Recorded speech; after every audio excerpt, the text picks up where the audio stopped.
अगर हम ये कहें कि भारत पूरी दुनिया के अंदर खेलों के अंदर सबसे आगे जा रहा है तो ऐसा गलत नहीं होगा, क्योंकि भारत के अंदर अब ऐसे प्रभावशाली व्यक्ति खेल के अंदर उतर रहे हैं जो क्रिकेट हो, वॉलीबॉल हो, बैडमिंटन हो या फिर टेनिस हो, उसे आगे लेकर जा रहे हैं। ऐसी ही एक शख्सियत हमारे साथ बातचीत करने के लिए मौजूद हैं, जिनका नाम है अवंतिका, जो काफ़ी समय से बैडमिंटन को प्रमोट कर रही हैं और बैडमिंटन को ऐसी बुलंदियों तक ले जाने की इन्होंने ठानी है कि जिसके चलते भारत विश्व के अंदर बैडमिंटन के मामले में सबसे ऊपर होगा। तो बातचीत करते हैं अवंतिका जी से। अवंतिका जी, ये बताइए, जिस तरह से बैडमिंटन है, इससे पहले तक बैडमिंटन को इतना प्रमोशन नहीं मिलता था। अब आप आई हैं, क्या सोचकर आई हैं कि बैडमिंटन को किस बुलंदियों तक लेकर जाएंगी? हेलो। पहले ऐसा था कि जैसे अभी भी है, बैडमिंटन सिर्फ प्रोफेशनल प्लेयर्स लोग ही खेलते हैं, मतलब इन अ प्रोफेशनल लेवल।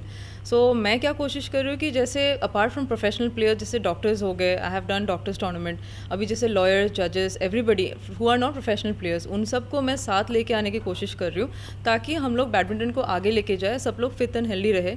और हम लोग अभी जो पीएम मोदी जी का जो मिशन है, फिट इंडिया मिशन, उसके साथ एसोसिएट होके हम ये इवेंट को आगे लेके जा रहे हैं, बैडमिंटन को आगे लेके जा रहे हैं। तो मैम, ये बताइए कि आप बैडमिंटन के लिए क्या क्या कर रहे हैं और आपका फ्यूचर प्लान क्या है? मेरा फ्यूचर प्लान ये है कि मैं बैडमिंटन के लिए जितने सारे डॉक्टर्स हैं, जितने सारे लॉयर्स हैं, जजेस हैं, और जितने सारे ऑफिशियल्स हैं, गवर्नमेंट ऑफिशियल्स हो या any corporate company, IT company, तो मैं सबके अंदर ये अवेयरनेस स्प्रेड करना चाहती हूँ कि to stay fit and healthy is the true sport, it is the best way. So I am just trying to do that. अच्छा, हमारे देश के अंदर कई सारे ऐसे बैडमिंटन प्लेयर भी हैं, साइना नेहवाल हो या सिंधु हो, तो ऐसे बहुत सारे हैं। तो आने वाले समय में ऐसे और खिलाड़ी हम क्या देख सकते हैं? डेफिनेटली पहले हमारे वहाँ पे ज़्यादा जैसे स्पॉन्सरशिप नहीं था, अच्छे कोचेस नहीं लेके आ सकते थे, बहुत सारे लूप होल्स थे। But as of now India में we have lot of good trainers, lot of physio, lot of good strength and conditioning trainer, lot of good international coaches, national coaches. And the game के लिए भी मतलब जो नज़रिया है, जैसे पहले था like for badminton it was only Prakash Padukone and Gopi Chand, now have we have Sindhu, Saina, Srikanth, मतलब lot of other good players are there. So I think अभी we are in the different level, और आगे भी हम लोग जैसे अभी हर not only in badminton, we are getting medals in all other sports, तो आगे भी मिलते रहेंगे डेफिनेटली। आम जो पब्लिक है, आम जो जनता है, उन्हें क्या संदेश देना चाहती हैं? क्योंकि फिट रहने के लिए उन्हें बहुत ज़रूरत पड़ती है और बहुत से लोग अपने ऊपर ध्यान नहीं दे पाते। अगर वो बैडमिंटन खेलते हैं तो आप क्या कहना चाहेंगे कि जिम से ज़्यादा इफ़ेक्टिव बैडमिंटन होता है? It is not like that, see we just have to stay fit in some way और दी अदर। जैसे हम कोई फिजिकल एक्टिविटीज़ करें, not that you have to play badminton, but yes if you play badminton, because I love badminton, it's a good game, but there are so many other ways you can stay fit and healthy. Gym में जैसे आप training कर सकते हो, running कर सकते हो, when you get free time you can play badminton और टेनिस और which ever sports you like. तो मैम, ये बताइए, जिस तरह से आप बैडमिंटन के साथ और कई संस्थाओं को जोड़ ली हैं, कई ऑर्गेनाइजेशन को जोड़ ली हैं, जिसके अंदर डॉक्टर भी हैं, वकील भी हैं, तो अब ये बताइए कि कौन कौन सी संस्थाएं आपके साथ जुड़ी हैं, जुड़ रही हैं? So for this inter-ministry bar and bench badminton championship, we have Supreme Court Bar Association, Delhi High Court Bar Association, NCLT and AT, ITAT, and then we have Bar Council India, Bar Council Delhi, then Ministry of External Affairs, Ministry of Law and Justice, and Dalmia, who is the presenting sponsor. And also actually this event we planned with Mr. Pradeep Rai sir initially, and then we all came together, and now finally we're implementing it, and the event is happening tomorrow.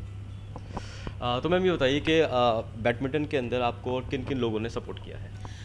See, I'm highly grateful for Honorable Union Minister of Law and Justice Shri Kiran Rijiju sir for supporting me for this event. He himself is a sports enthusiast, and without his support I think ये event संभव नहीं हो पाता था. So I really thank our Honorable Minister sir and everybody, like not like Minister of External Affairs, Supreme Court Bar Associations and all Bar Council and Bar Associations for helping me to make this event possible.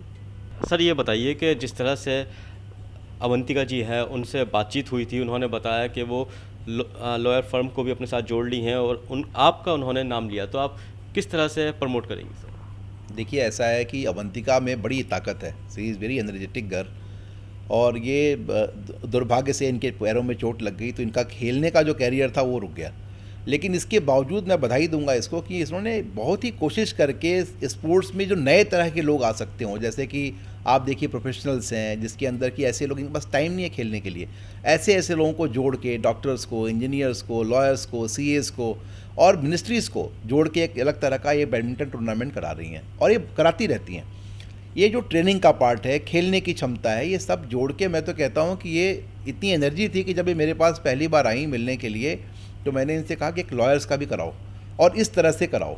लेकिन उसके बाद इतनी भाग दौड़ की इसने हर जगह पे जाके मिलना, और वी आर रियली ग्रेटफुल कि लॉ मिनिस्टर ने भी इनको सपोर्ट किया, बाकी मिनिस्ट्रीज़ ने भी सपोर्ट किया, अनुराग ठाकुर जी ने सपोर्ट किया। तो आप देखिए आज ये जो टूर्नामेंट होने जा रहा है ये तो शुरुआत है। एक बार ये चीज़ शुरू हो गई तो इसके बाद ये जो जितने साल आएंगे उन सालों में और भी ऊंचाई इसको मिलेगी। और जो खेलों का जो कारण है हमारे देश में आगे नहीं जाने का, ये कारण ये भी है कि आप खेल के अंदर जो प्लेयर्स होते हैं वो जो खेलते हैं प्रोफेशनली, आप उनको खिलाते हैं। मान लीजिए आप बच्चा पिता को खेलते हुए देखता है तो बच्चा खेलेगा। अब आपने बच्चे के अंदर तो कोई संस्कार दिए ही नहीं खेलने के। आप तो देखते हो कि बच्चा आपका स्कूल जाता है, आता है, कॉपी चेक कराता है, ट्यूशन जाता है, खेलने के लिए चला भी गया। मगर बच्चा अगर ये देखे कि मेरे फादर प्रोफेशनल खेलते हैं, मेरी फैमिली में मेरा बड़ा भाई प्रोफेशनल बैडमिंटन खेल रहा है या ट्राई कर रहा है या प्रैक्टिस कर रहा है, तो बच्चा करने लगेगा। और वही एज है खेल को प्रमोट करने की, जो एज है वो वही एज है कि आप 6 साल 7 साल का बच्चा आपके बैडमिंटन कोर्ट के ऊपर या किसी भी खेल के अंदर उतर जाए। इसलिए बहुत ज़रूरी है कि जब हम खेलों की बात करें और इस तरह का जब कार्यक्रम करते हैं तो कितने यंग बच्चे जो कि सक्षम हैं, बैडमिंटन कोई ऐसा खेल नहीं है आपको शटल खरीदनी पड़ती है, बड़ा महंगा खेल है, आपको खरीदना पड़ेगा, डिब्बे कितने महंगे आते हैं, रैकेट्स महंगे आते हैं, गटिंग्स महंगी आती है, आम आदमी नहीं खेल सकता इसको। लेकिन अगर आप चाहते हो कि आम आदमी तक पहुँचे और हर तरह के तबके के लोग खेलें जो सक्षम हैं, तो आपको इसकी तैयारी करनी पड़ेगी। और ये तैयारी तभी हो सकती है, इस तरह का जो स्पोर्ट्स है वो तभी हो सकता है जब इस खेल के अंदर आप समाज के हर तबके को जोड़ लें। आप देखिए कितनी खुशी की बात है कि हमारे सुप्रीम कोर्ट के जस्टिस विक्रम नाथ जी खेल रहे हैं इसमें, तुषार मेहता जी हमारे एसजी हैं वो आ रहे हैं इसके लिए, हमारे मिनिस्टर्स आ रहे हैं, हमारे ऑफिशियल्स आ रहे हैं, और इवन इंडस्ट्री के लोग आ रहे हैं, हमारे बार एसोसिएशन के लोग आ रहे हैं, बार काउंसिल के लोग आ रहे हैं। तो ये कोई छोटी बात नहीं है। मेरे ख्याल से जो आने वाला समय है वो खेल का समय है, और भारत को ओलंपिक में, जैसे आईएमजी स्पोर्ट्स है अमेरिका की, अब आईएमजी स्पोर्ट्स ने क्या किया, आप वो भारत में भी आना चाहते थे, लेकिन उनका एक पर्पस था कि हम भारत के अंदर ओलंपिक के अंदर कम से कम 25-30 मेडल लेके आएँ। वो कहाँ से लेके आएंगे, वो इन्हीं बच्चों को, इन्हीं प्रोफेशनल्स को पकड़ना चाहते हैं, टैप करना चाहते हैं, जिनके साथ मिलके वो इस तरह का कार्यक्रम कर सकें। तो ये बहुत अच्छी बात है और अवंतिका की वजह से ये संभव हो पाया है। अवंतिका को मैं बहुत बहुत बधाई दूंगा इस बात के लिए कि इन्होंने इतना बड़ा कार्यक्रम कराया है। And Avantika, now we have finally joined hands and that joining is for the good and it is very good for the sports environment in the Supreme Court. I really appreciate your efforts and this association is going to continue for years to come.